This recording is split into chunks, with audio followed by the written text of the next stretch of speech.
नमस्कार। आज के समाज के सबसे इम्पोर्टेंट टॉपिक पे बात करना चाहूँगा, सेक्स डिटर्मिनेशन, जिसे हम कह सकते हैं कि लिंग निर्धारण।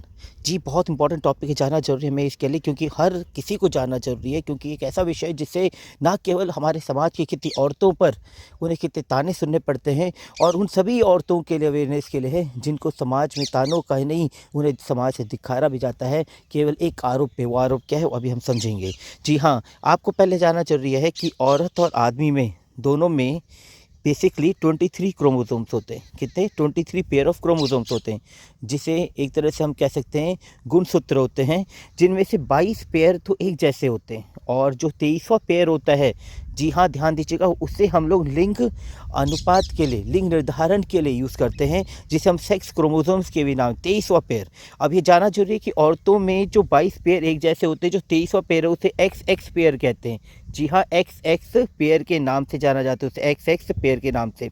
और जो आदमी में होते हैं वो 22 पेयर सिमिलर होते हैं, और XY पेयर नाम का उनके पास होता है।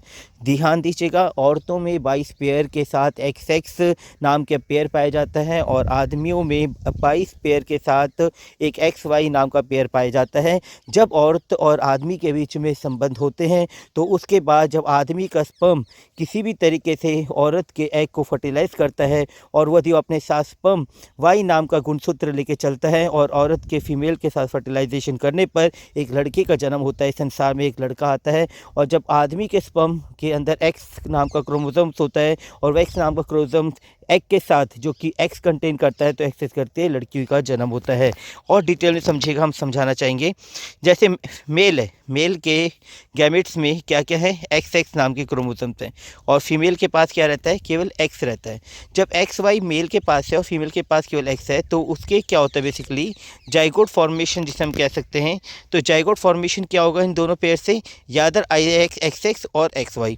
जब XX होगा तो डेफिनेटली फीमेल का जन्म होगा, और XY होगा तो मेल का जन्म होगा। और डिटेल में जानते हैं। मानो ये थोड़ी देर के लिए एक फादर मदर है, फादर के पास XY है और माता के पास है XX है। जब दोनों के बीच में संबंध बने, संबंध बनने के बाद दोनों ने अपने जीवन में एक नया कह सकते हैं कि अपना एक नया वंशज पाने की उम्मीद जगाई। अब समाज ने उम्मीद जगाई, लेकिन समाज की उम्मीद को पता होना चाहिए कि ये उम्मीद पूरी पिताजी के स्पर्म पे निर्भर करता है। जी हाँ, हम जान सकते हैं, अगर पिताजी के X और माता का X का मिलन होता है तो एक लड़की का जन्म होता है, डॉटर का जन्म होता है। ऐसे ही यदि माता का X और पिताजी के Y का स्पर्म का दोनों का मिलन होता है तो लड़की का जन्म होता है। ऐसे सेम अगर पिताजी का X और माता का X होगा तो लड़की का, और बेटे का पिताजी का X, पिताजी का Y और माता का X होगा तो लड़की का जन्म होगा। तो हम इसे कुल मिला के समझ सकते हैं कि जब किसी भी तरीके से यहाँ पे लड़की के जन्म में एक माँ का रोल नहीं होता, कुल मिला के रोल होता है किसका, पिता का। क्योंकि पिता के पास ही एक वो जादुई पेयर है जिसे हम XY पेयर कहते हैं, जिस पेयर में यदि वो X अपने साथ लेके जाए तो लड़की का जन्म, और Y साथ में लेके जाए तो लड़की का जन्म।